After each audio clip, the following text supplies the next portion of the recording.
In 1861, the United States faced a crisis unlike anything it had experienced before.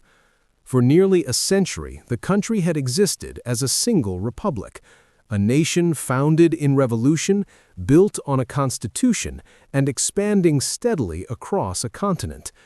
But beneath that expansion, a deeper conflict had been growing. A conflict not only about politics, not only about economics, but about the fundamental structure of the nation itself. By the spring of 1861, that conflict had reached a breaking point. The result would become the bloodiest war in American history, a war fought not against a foreign empire, but between Americans themselves. The conflict is now known as the American Civil War. To understand why it began, we must first understand the divisions that made it possible. A nation with two systems. During the first half of the 19th century, the United States developed along two increasingly different paths. In the northern states, the economy was changing rapidly. Industrialization expanded, cities grew, railroads spread across the landscape. Factories produced textiles, machinery, and manufactured goods. The labor system in the North relied primarily on free wage workers. In the southern states, economic development followed a different model. The region remained largely agricultural. Its wealth depended heavily on large plantations producing crops such as cotton, tobacco, and sugar. These plantations relied on enslaved labor. By the mid-1800s, millions of enslaved people lived in the southern United States. Their forced labor generated enormous economic value. Cotton alone had become one of the most valuable exports in the world. This economic system shaped Southern society and politics. Planter elites held significant power. State governments defended the institution of slavery. And many white Southerners came to see slavery not merely as an economic tool, but as a social system they believed essential to their way of life. The North and South were therefore not just different regions, they were increasingly different societies. The expansion problem. The United States was also expanding rapidly westward. New territories and states were being added to the Union. Each new territory raised a difficult question: would slavery be allowed there? This issue was not simply moral, it was political. In the United States Congress, power was balanced between free states and slave states. If that balance shifted too far in one direction, it could reshape national policy. As a result, the expansion of slavery became one of the most contentious political issues in the country. Throughout the early 19th century, political leaders attempted to manage the conflict through compromise. One of the earliest major attempts was the Missouri Compromise of 1820. It admitted Missouri as a slave state and Maine as a free state, preserving balance in the Senate. It also established a geographic line across the Louisiana Territory. North of that line, slavery would generally be prohibited. For a time, this compromise helped contain the conflict, but it did not resolve the underlying disagreement. It merely postponed it. Growing tensions. As decades passed, new events repeatedly reopened the question of slavery. The Mexican-American War in the 1940s brought vast new territories under American control. Once again, the question emerged: would these territories permit slavery? Political debate intensified. The Compromise of 50-50 attempted another solution. California entered the Union as a free state. Other territories were allowed to decide the slavery issue themselves through a process called popular sovereignty.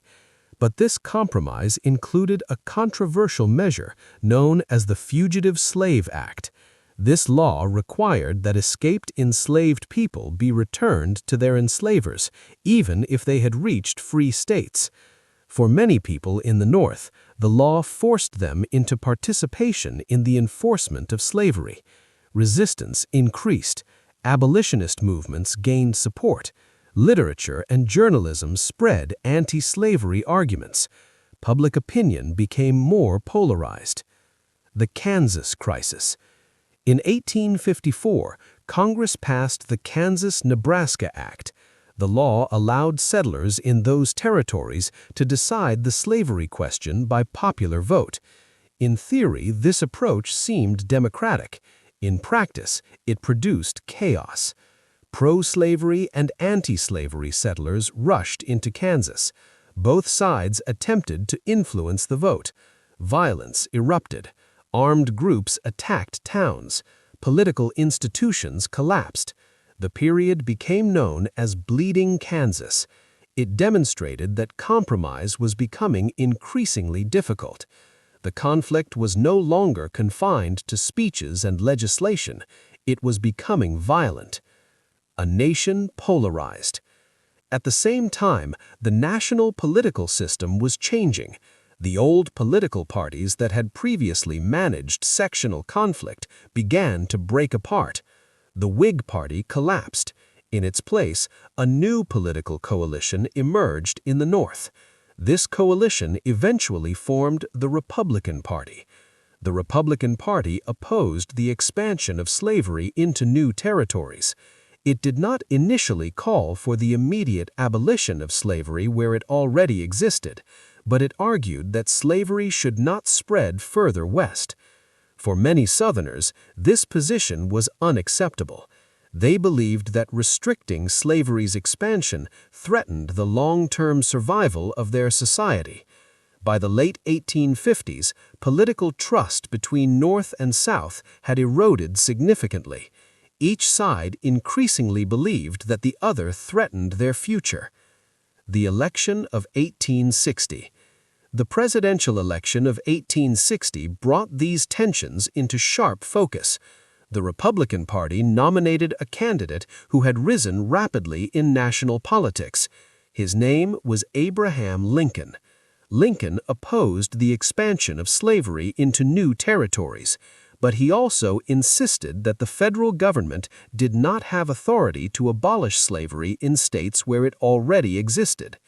Even so, many Southern leaders viewed his election as a direct threat. Lincoln won the presidency without carrying a single Southern state. This outcome convinced many Southerners that they no longer had meaningful influence in national politics. Shortly after the election, political leaders in several Southern states began considering a dramatic response. They argued that states possessed the right to leave the Union. This process became known as secession.